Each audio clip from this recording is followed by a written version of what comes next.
Bom dia, meus amados. Hoje é sábado, 26 de abril de 2025. Está havendo uma solicitação bastante elevada de questionamentos, de perguntas, de respostas. Então aqui nós vamos colocar hoje, embora seja um sábado, comumente eu coloco um tema diferente, mas é preciso responder a essas perguntas porque são também de interesse de todos vocês, obviamente. Eu não colocaria aqui um áudio, um vídeo, somente para atender uma pessoa, num assunto que poderia ser apenas teoricamente particular. Procuramos aqui sempre trazer as mensagens que vão trazer também orientações para todos vocês que acompanham este canal. Hoje nós vamos trazer 3 assuntos. O primeiro é uma questão trazida pela Silvia Nicola: como se colocar como filho de Deus. Muitos de vocês, eu diria de nós, porque eu também estou incluído no grupo, aprendemos lá no começo, alguns anos atrás, quando a gente era jovem, nossos pais levavam os seus filhos para as igrejas. Dificilmente tinha uma família que poderia se dizer que era completamente ateu, sem uma religião qualquer. Hoje não é tão assim, porque tem muitas pessoas que realmente não se interessam por nenhuma religião, inclusive pais e famílias inteiras. Não vem ao caso porque as crenças, elas sempre foram muito limitantes, e hoje eu diria que a igreja, o templo sagrado, está dentro de nós, está na nossa consciência. Então seguir uma religião A, B, C ou D não significa nada se a pessoa não tem um pouquinho de discernimento do que é um templo sagrado, o que é seguir um ensinamento dentro da religiosidade, porque ter religião, pertencer a uma religião e não ter religiosidade, eu diria que é um tempo perdido.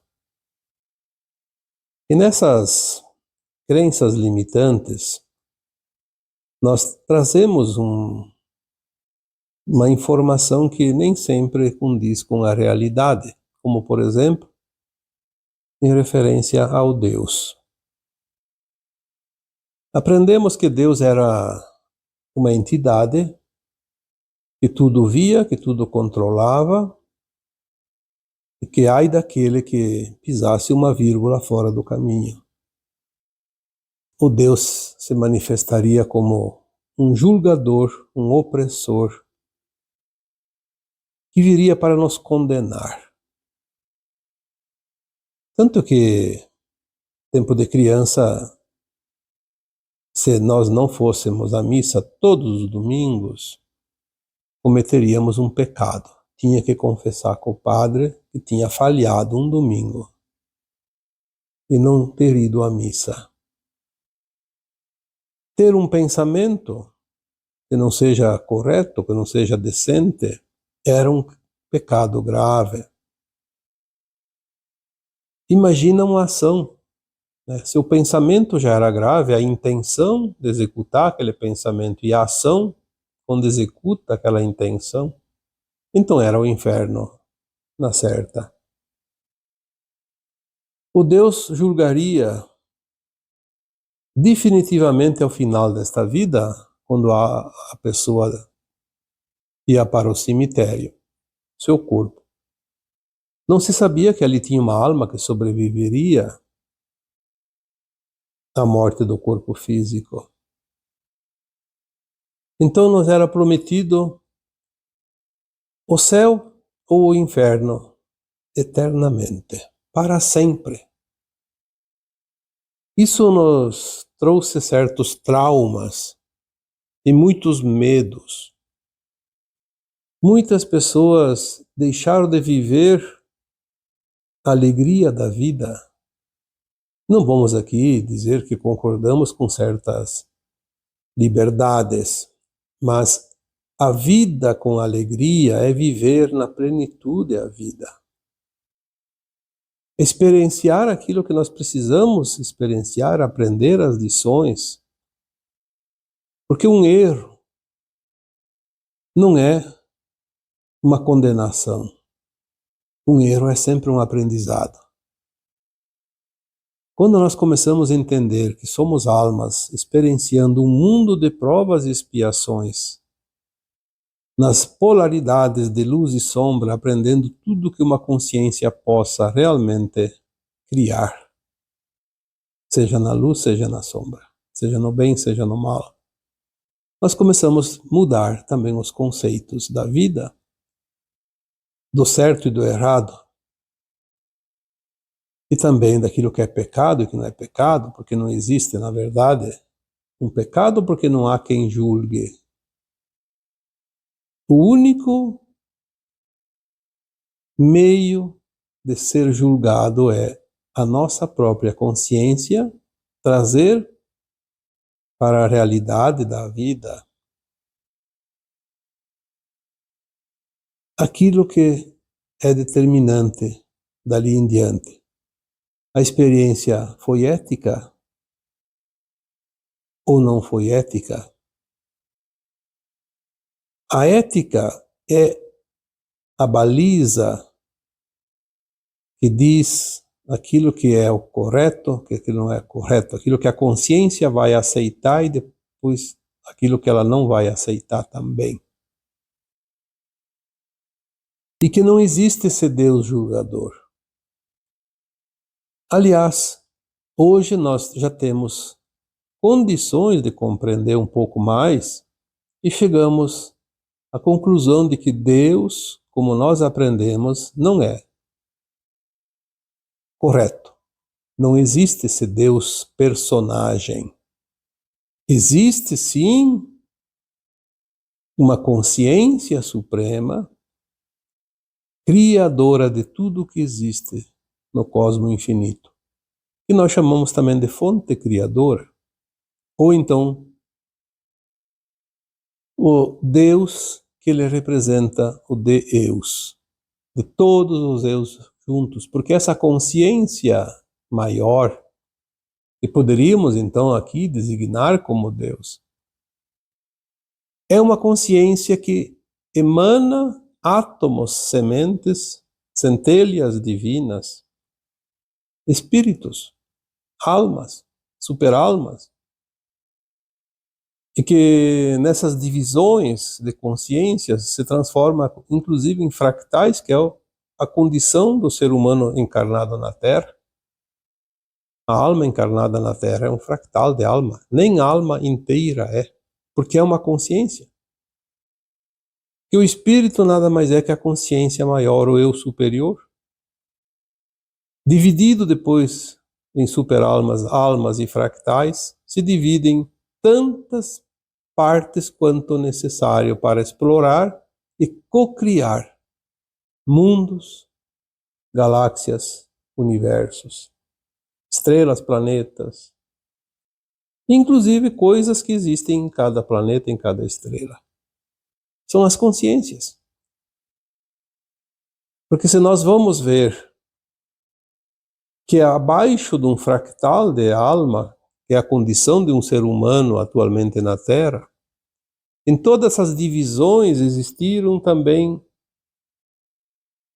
migalhas de fractais, poeiras. Como se você fosse, já coloquei aqui esses tempos um exemplo de serrar uma tábua para fazer alguma caixa ou algum outro tipo de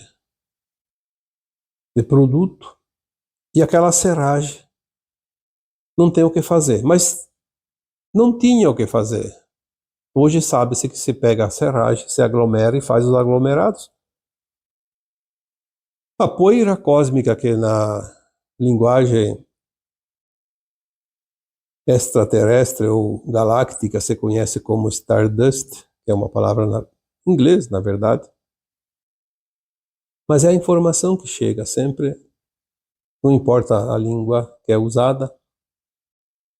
O Stardust é uma poeira cósmica e ela também tem consciência, mais limitada ainda do que um fractal. Não pode fazer a experiência de um humano, por exemplo.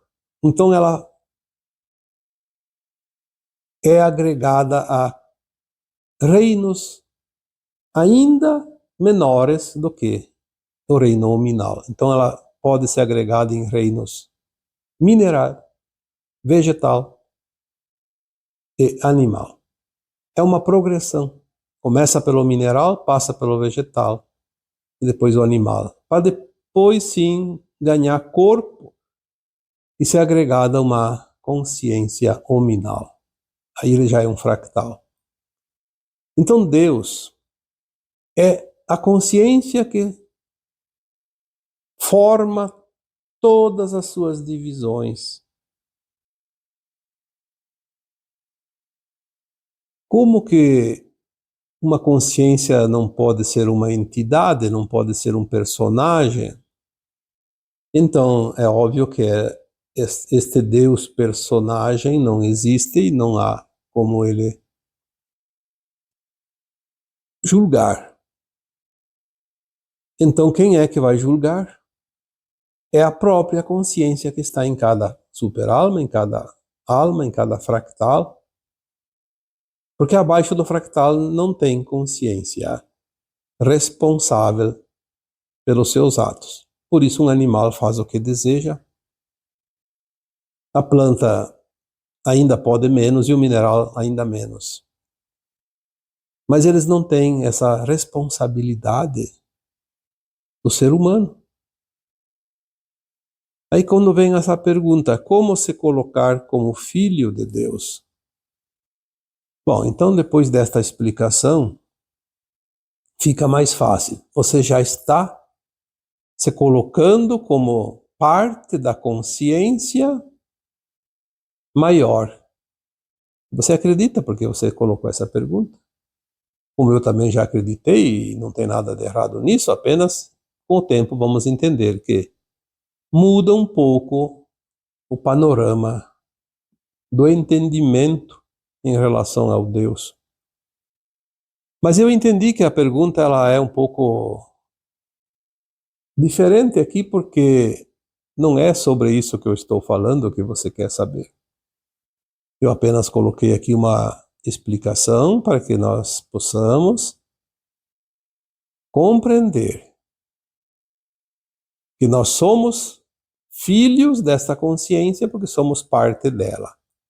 Mas como nos colocar como filhos de Deus, se você já é, você já está colocada, você já age como tal?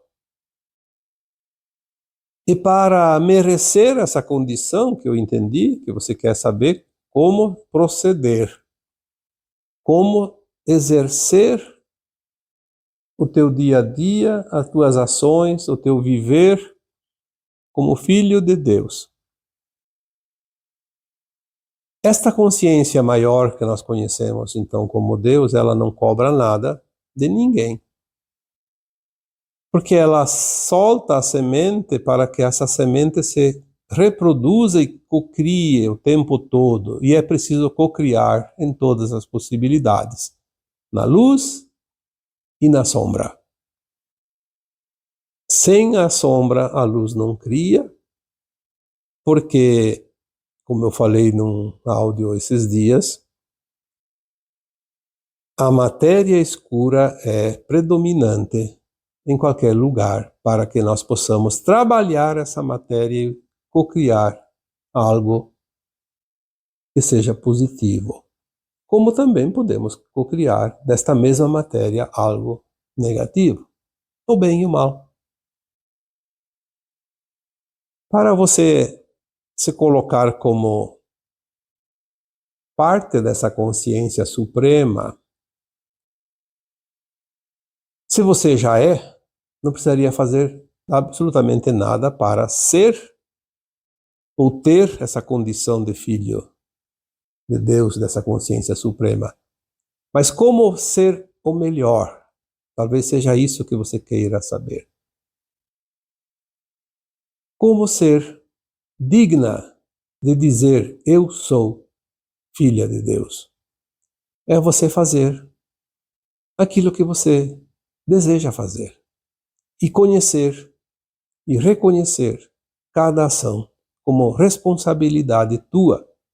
Aquilo que você fizer, seja na luz, seja na sombra, é tua responsabilidade. Você vai colher os frutos daquela cocriação. É óbvio que se você fizer o trabalho sempre com consciência e aprender as lições, aquilo que nós denominamos de erros, uma vez cometidos, você volta a refazer de uma outra forma mais decente. E é isso que é o objetivo das almas aqui. Quando fazem algo e reconhecem que não é ético, fazer a correção e fazer de uma forma que seja ética. Então você estará realmente agindo como filho de Deus, ou filho da consciência suprema. Passados todos esses milênios, nós já aprendemos as lições. Nesta encarnação atual, comete erros quem realmente quer, porque todos sabem se está cometendo um erro ou não. A não ser em casos excepcionais onde a pessoa, o ser humano, a alma encarnada, realmente não tem consciência do que está fazendo, como os esquizofrênicos, os que têm problemas neurais, como doenças psíquicas, eles não têm a responsabilidade porque o seu cérebro não está fazendo o seu trabalho real, porque ele está fora daquela consciência, ele realmente não tem consciência do que está fazendo. Mas isso são apenas algumas pessoas raras. A maioria, eu diria que mais de 99,5%, sabe o que está fazendo, tem consciência do que está fazendo, mas faz aquilo que não é ético porque traz vantagens pessoais. Ali, depois, a conta chega, e chega muito dura, muito pesada. Então seria mais ou menos isso. A seguinte questão foi trazida pela Bruna Oliveiro Melo. Diz a Bruna: o que te incomoda no outro é o que precisa curar em você.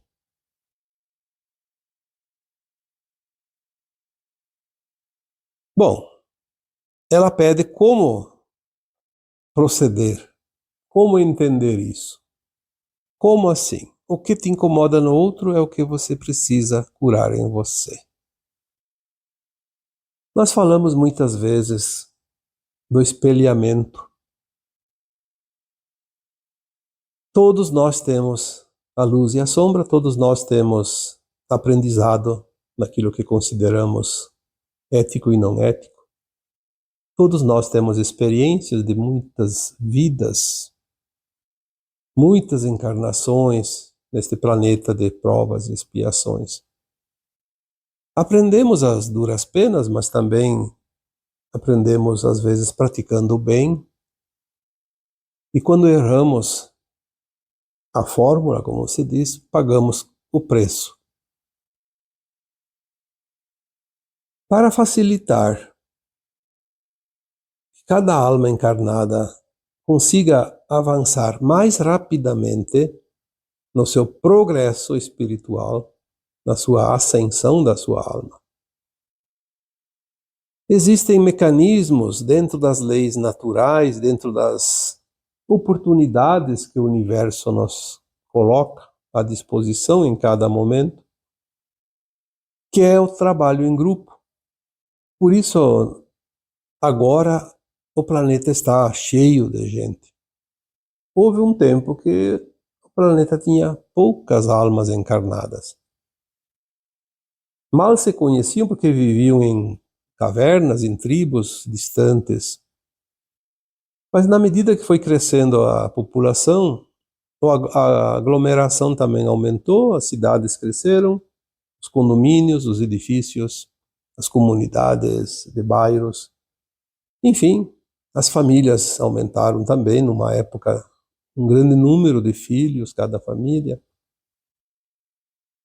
Os grupos se trabalham entre si, porque nós não precisamos passar novamente por experiências que já sabemos como é o resultado. Por isso nós vemos pessoas cometendo atitudes ou tendo atitudes que sabemos que o resultado não será positivo. Não precisamos passar pela experiência. Temos dentro de nós a memória da experiência já vivida. Mas poderíamos ter esquecido, então vemos nos outros aquilo que não queremos. Aquilo que não queremos para nós, não queremos fazer, porque sabemos que não é correto, não é ético. Por isso que incomoda ver o outro fazendo algo. Atitudes no outro que me incomoda é porque aquilo ainda não está bem curado em mim. Pode ser um trauma de quando foi pago o resgate, a expiação. Porque se eu fiz um erro, cometi um erro que causou dor e sofrimento para algo, alguém, em algum momento, nesta vida ou em vidas passadas, depois vem a conta. E quando vem a conta, vem a dor. E a dor pode ter sido tão grande que causou um trauma. E quando vemos alguém cometendo erros, podemos ter essa lembrança, essa memória. E aquilo nos incomoda, porque traz a lembrança de uma dor. É como aquele marido ou aquela esposa que foi traído ou traída. Depois de um tempo, até parece que aquela ferida fecha, para de sangrar. Mas quando alguém lembra, diz, você lembra daquela vez que o teu marido te traiu, ou a tua esposa te traiu? A dor volta. E o que que acontece? Aquela pessoa que foi traída fica com raiva daquela pessoa que lembrou, mexeu na ferida. Então, quando alguém faz algo que nos incomoda, é uma ferida dentro de nós que ainda sangra. Temos ainda uma lembrança, uma memória de algo que não gostamos de lembrar. Ainda dói. E não sabemos, não temos a lembrança da vida passada, mas incomoda. É por isso que nós vemos pessoas fazendo algo e nos incomodamos tanto. Por isso, então, o que te incomoda no outro é o que precisa curar em você. Nós não conseguimos ver o nosso rosto, por exemplo, sem a ajuda de um espelho. Nós podemos não estar vendo algo dentro de nós sem que um outro nos mostre aquela faceta interna. Curar em nós aquilo que vemos no outro é o curativo da ferida ainda exposta. Às vezes, tem hábitos que nós cometemos no dia a dia que são falhas, nós reconhecemos a falha. E não aceitamos porque aquilo lá nos traz uma sensação desagradável. Vamos supor que eu tenha inveja de algo ou de alguém e eu não gosto de sentir inveja. Eu reconheço isso em mim, então eu não gosto. Mas eu não falo para ninguém, porque isso me deixa envergonhado, me deixa triste também, porque é uma falha. Ninguém gosta de ter falhas. Aí eu me deparo com uma pessoa invejosa e eu reconheço nela a inveja que ela tem porque ela está em mim. E eu não gosto daquela atitude daquela pessoa, porque ela me lembra aquilo que eu não gosto em mim. Então é sempre a mesma sequência. O outro me mostra uma situação que eu não quero reconhecer, ou que eu sinto dor ainda em mim, porque é uma ferida mal curada. Esta é a razão do porquê tanto nos incomodamos em ver no outro aquilo que eu preciso curar em mim. E por último, eu trago aqui então mais uma situação. A pessoa anonimamente pediu e eu não posso citar o nome dela. Diz apenas o seguinte, a questão. Fale sobre a traição no casamento. Estou passando por uma situação idêntica e eu quero entender. Bom, traição não precisa ser só no casamento. Existe traição de sócios, traição de amizade, traição em família, entre irmãos, de pais para filhos, filhos para pais. Existe a traição entre pessoas que mal se conhecem. Porque quando alguém deposita uma confiança em alguém e esse outro alguém não corresponde a essa confiança, é uma traição. Mesmo que não tenha uma gravidade tão grande. Porque é uma quebra de confiança.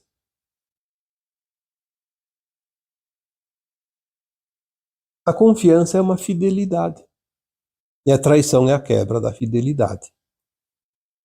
Mas aqui a pergunta se relaciona ao casamento. Então, quando há um casamento entre um homem e uma mulher, é porque houve uma atração, uma paixão. É a paixão que atrai, porque a paixão é necessária para que haja essa atração, para que aquelas duas almas encarnadas se encontrem e comecem um relacionamento, porque elas programaram isso antes de encarnar, com o objetivo de trazer outras almas para o reencarne, que seriam seus filhos. Se não houvesse a paixão, a atração, não haveria relacionamentos, não haveria acasalamento e não haveria a gestação de um novo ser.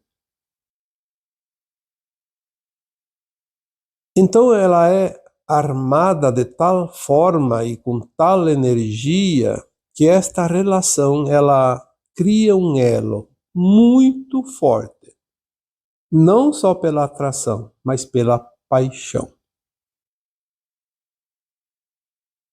As paixões, quando não controladas, elas se transformam em possessão, a posse. Ah, você é minha para sempre, ou então você é meu para sempre. Às vezes as pessoas fazem de fato um pacto. Te amarei para sempre. Porque no começo tudo parece eterno, de tão bom, tem que durar para sempre.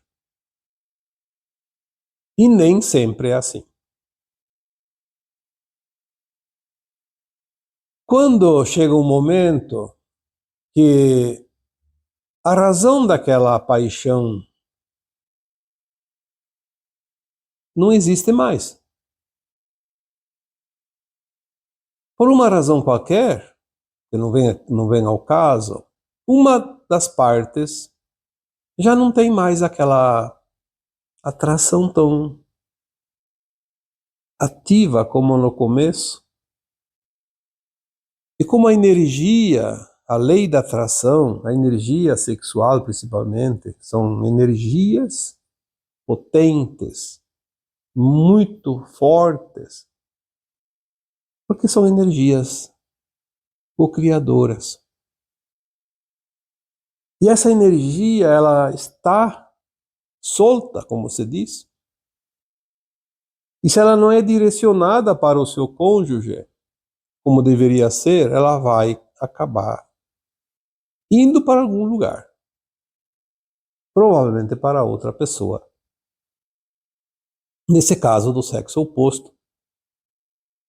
E seria uma outra, no caso, se é homem, uma outra mulher que não a sua esposa. Ou vice-versa, quando é da mulher com o marido. Para outro homem, não com o marido. E essa energia cria uma nova atração, como se fosse um novo foco energético.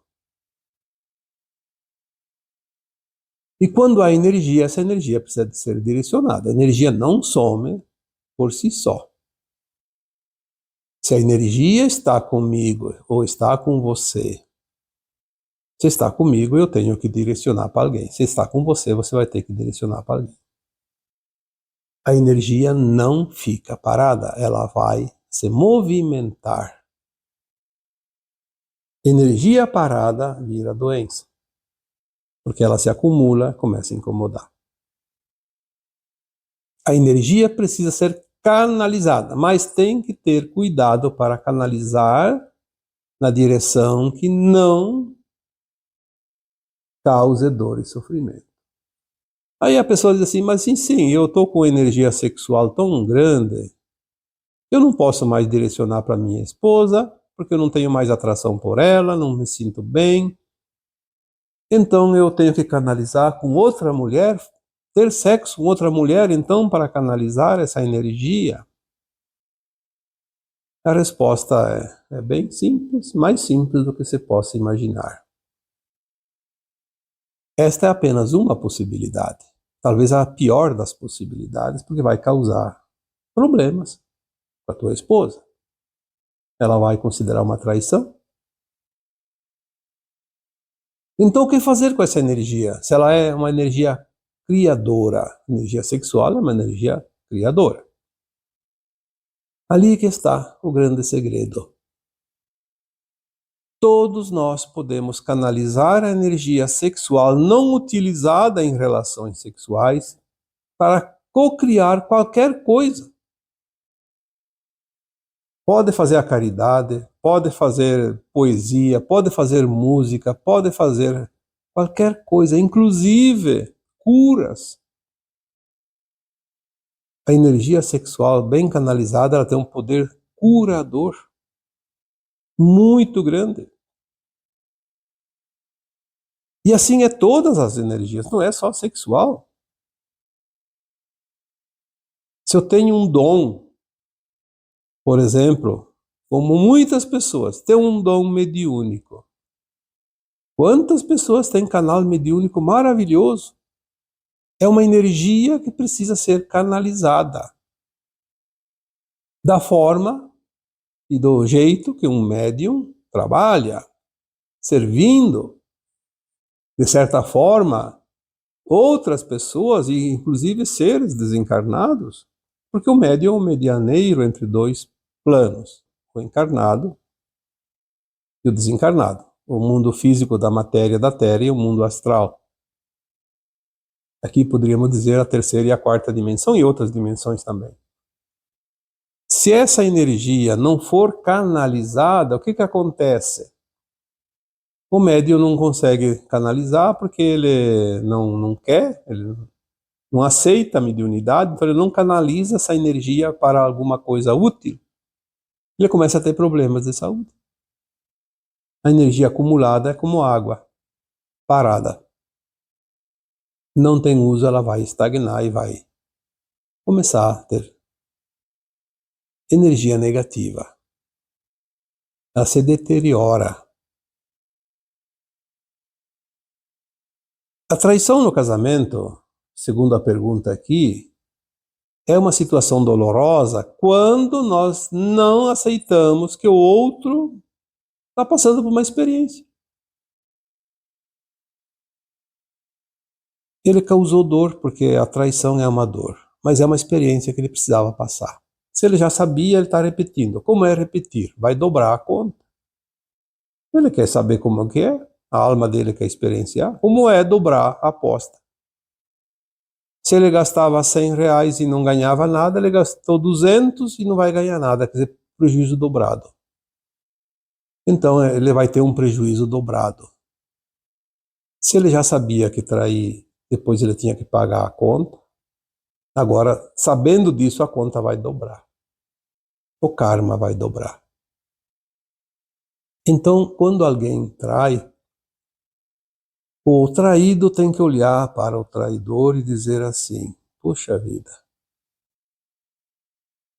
eu estou sofrendo, mas ele vai pagar uma conta muito grande. Aí a raiva fica pequena, porque o outro vai sofrer muito mais quando vier a conta. E mais ainda, o traído deve pensar: ninguém passa aquilo que não precisa passar. Se eu fui traído ou traída agora é porque numa vida passada eu cometi a traição, o adultério no caso. Eu nem sei, não lembro das vidas passadas, mas a minha alma antes de encarnar pediu para ser traída nessa vida para quitar aquela conta. Então eu paguei a conta.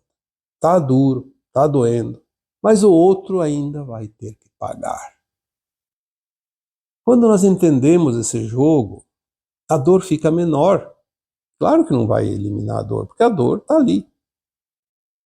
Mas vai diminuir porque nós vamos sentir pelo outro compaixão, ao invés de raiva. Porque a raiva é um veneno que mata aquele que sente e não aquele que provocou a raiva. É um problema isso. Vai causar problemas físicos, dependendo do grau e do tempo, até problemas mais sérios, como doenças mais sérias. Então é importante se compreender. E tem mais. Ninguém nasce acorrentado a alguém. Quando há um casamento, nós somos ensinados que tem que pôr aliança. Alianças são elos de ligação. Ninguém pode quebrar esse elo. Quem que inventou isso? As normas dos humanos por interesses, mas eu já recebi várias vezes orientações da equipe espiritual dizendo assim: isso aí são conceitos humanos. Na espiritualidade, o que existe é responsabilidade, não obrigatoriedade. É formar uma família amorosa, ordeira, harmoniosa, respeite as regras. Cuide para não causar dor para alguém. Quando causa dor para alguém, está criando uma divisão entre a família. Seja homem ou mulher, seja também pais e filhos. Então não há uma coisa assim que tem que ser dente por dente, olho por olho. Traiu, vai ser odiado para outra parte por resto da vida. Não vai funcionar. Esse tipo de coisa, não. Se o outro não quer ficar comigo, é porque eu tenho que passar por isso. O meu marido é obrigado a ficar para sempre. Mas se ele não está feliz com a esposa, qual é o direito que a esposa tem de que o marido fique até o final da vida com ela? Se um não está feliz e se obriga a ficar no relacionamento, logo, logo serão dois infelizes. Porque eu não acredito que um cônjuge possa ser feliz quando ele não quer a separação do outro, que não quer mais ficar no casamento. Que felicidade é essa? Como se fosse poder comprar o amor da outra pessoa. Não há como. É um sentimento. O outro está ficando por obrigação. Só porque eu não deixo ele sair, não dou paz, então ele fica no casamento. Mas até quando dura essa pseudo-alegria, felicidade? Será que daqui a pouco essa outra parte que obriga o outro a ficar consigo vai ter paz também? Vai se sentir bem sabendo que o outro está por obrigação? É óbvio que a traição não é legal. O melhor seria assim, quando um cônjuge não tem mais atração pelo outro e a convivência fica pesada, abra o jogo, diz, olha, eu estou infeliz. Eu acho que o melhor é cada um viver a sua vida. Se eu ficar contigo, eu também não vou ser feliz, mas daqui a pouco você também não vai ser feliz. Eu não posso compartilhar nada porque eu não tenho essa vontade mais, isso aí já não me faz bem. Nós não podemos ficar amarrados numa árvore. É preciso que a vida siga. Há outras possibilidades, paciência. Vai fazer o quê? Às vezes o homem e a mulher se encontram só para gerar um filho, ou dois ou três filhos, que combinaram antes de nascer, antes de reencarnar. Quando completou a missão, nada mais segura eles. Por isso que às vezes eu conheço casos que a mulher engravidou, o marido sumiu. E depois foi se juntar com outra mulher que já tinha filho, em vez de cuidar os dele, foi cuidar os filhos da outra. Por quê? Porque é o plano de alma. Nós não sabemos o que está por trás do plano de alma dos outros. Aliás, não sabemos, às vezes, nem o que está no nosso plano. Temos noção, sim, porque o presente reflete o passado, mas não há como dizer que há uma regra para todo mundo. Então, a traição no casamento tem que ser compreendida. Não adianta querer aceitar sem compreender. Não vai conseguir. Com o tempo, a dor vai diminuindo, porque é uma ferida que cicatriza. Mas você compreende, olha, é uma semana de sofrimento, no máximo. Que, aliás, poderia ser apenas um dia. O tempo de compreender. Mas vamos dar uma semana. Compreender para aceitar. Compreender e aceitar e soltar. Como tudo. Quantas vezes foi falado isso? Tá bem? Então agora eu vos deixo com o meu abraço de luz em cada um de vocês. Namastê.